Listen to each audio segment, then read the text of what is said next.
For today's video mga brother, Kyle's journey sa pagiging binata ang handog ng brother nyo, kaya let's go! Bukas na naka-schedule ang binyagan ng anak ko, kaya sinama ko na din siya sa duty ko. Panggabi kasi ngayon ang brother nyo, naka-schedule din ang anak ko ng alas 8. Kaya mga brother, biyahe na tayo. Medyo ang anak ko kabado, kahit naman siguro sinong lalaking bata ganito din ang mararamdaman pag dumating na ang oras ng binyagan nyo. Ito yung pinaka-importante na pagdadaanan mo kung lalaki ka, kaya alam nyo mga brother ang tinutukoy ko. Kaya sa pangalawa kong anak na si Kyle, lakasan mo ang loob mo. Di naman yan masakit, yan ang promise ko sa'yo. Kailangan mo yung pagdaanan para pag pumasok ka na ng high school, isa din yan sa may pagmamalaki mo. Pagdating ng veterans, merienda agad tayo. Kailangan mo yan para kondisyon ang katawan mo. Siyempre, tulog ka din ng maaga para bukas wala na yung kaba mo.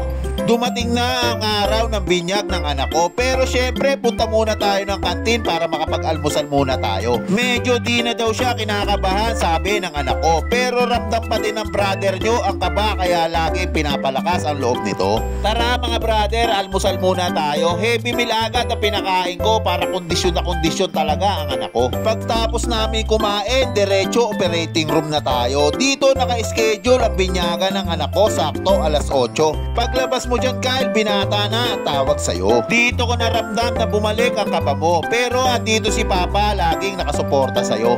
Shoutout ko na din ang mga taong tumulong sa brother nyo para sa binyagan ng anak ko. Sir Omang, especially kay Sir Eugene, maraming salamat po sa inyo. Oras na para pumasok ang anak ko. May kasabay din siya dito pero una siyang naisalang. Kyle, good luck sa'yo. Pumasok mismo ang brother nyo para makita ko ang gagawin sa anak ko. Wala pang 10 minuto natapos na ang binyagan. Kyle, anak, congrats sa'yo. Proud na proud sa'yo ang papa mo dahil naging matapang ka sa mga oras na to. Sa mga brother ko dyan na may lalaking anak dyan na kailangan na din ipa-schedule ang anak nyo, suportahan nyo lang to hanggang dulo. Yan lang ang masasabi ng brother nyo. Isang lakad matatag naman dyan, Kyle, yan ang sinasabi ko. Pagkatapos, konting pahinga lang tayo. Uwi na tayo, dahan-dahan lang ang takbo dahil alam ko sumasakit na to. Successful ang naging binyagan ni Kyle. 1 linggo din ang healing time nito. Relax ka muna Kyle sa bahay at syempre aalagaan ka ng papa mo.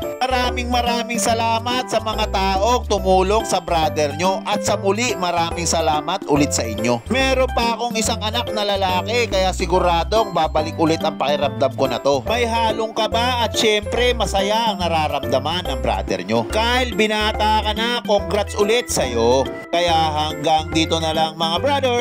Like and share for more videos. Salamat!